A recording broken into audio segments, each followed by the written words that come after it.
Well, here I am again. We're starting all over. This time we're going to start with me and let you know a little bit about my life early on years. I'm 79 now. Had a birthday yesterday. Celebrated here with Barb and Nancy. And I'm feeling great. I just thank the Lord for that. Actually, what I want to do is tell you my given name was Richard Dennis the Menace Luscher. And I was born on September 6, 1937, a few years back. I was born in Mount Vernon, New York, a hospital there. And we have a few pictures here. This is a baby picture of me with one of my favorite little toys. And I'd like to move to the next one. And, well, there's a picture of me as little Prince Richard, as Mom used to call me. I probably was 2 to 3 years old there. Who does that look like there? The bear, or I don't know. Who that The looks blonde-headed like. little kid. Who does that look like? Looks like me. I'm supposed to say it looks like. Looks like Adam. Well, yeah, Adam better looking. But anyway, as a youth, a little guy like that, I was living in Hawthorne. I guess at that time we moved to Hawthorne from Johnstown, Pennsylvania.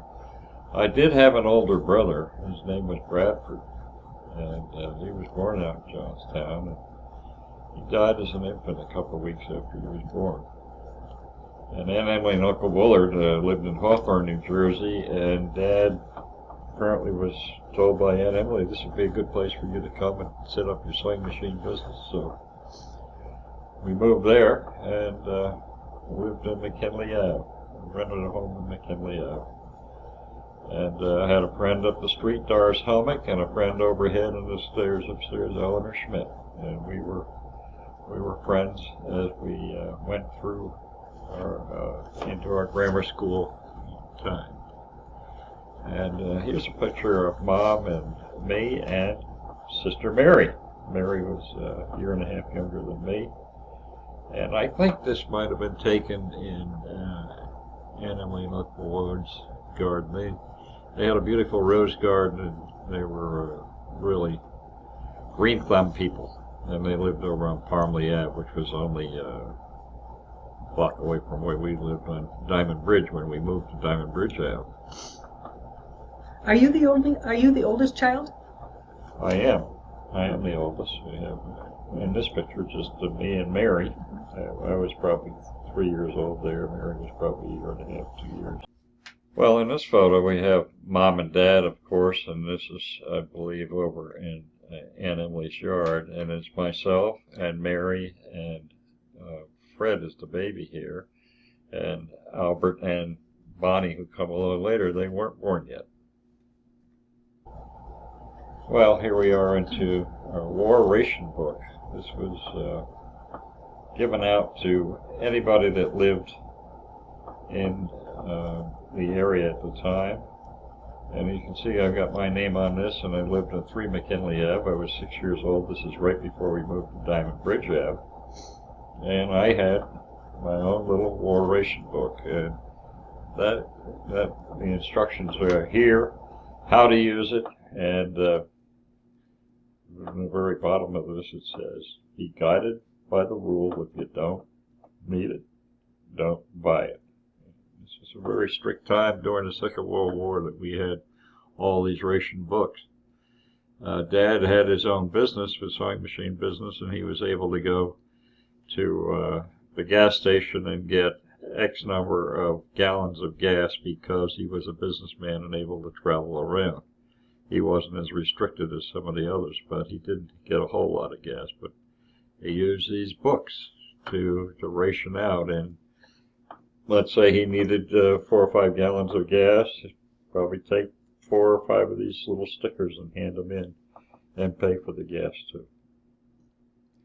And here I am in school, and I was in Franklin School at this time. This was probably a time when I was 7 or 8 years old.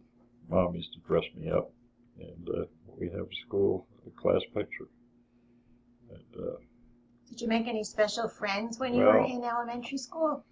yeah, I did. I had a lot of special friends, and I still have a lot of those special friends now that are still alive. But yeah, Bob Passaro, Frank Kelly, Chick Vanderweet. These were all special friends. Charlie Quenneville, Andy Montana, Jack Parker, and we pretty much stayed in touch.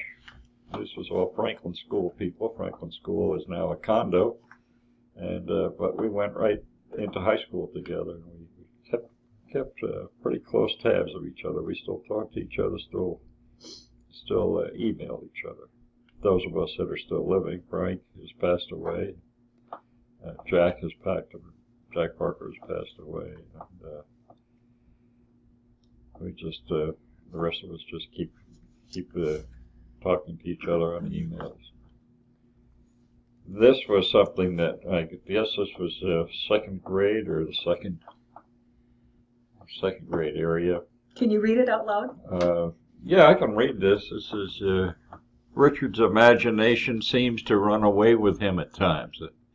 He is very know that to be keen and true. therefore needs a stiff guiding hand. I wonder what that means.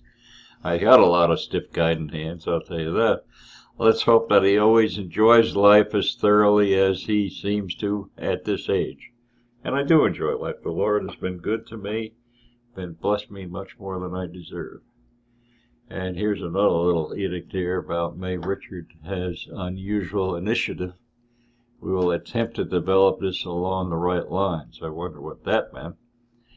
His writing and his, I don't know, words, I guess, or something are fair. I can't read all of this here. His vocabulary is very good, and he takes suggestions, but he's keen enough to want to know why.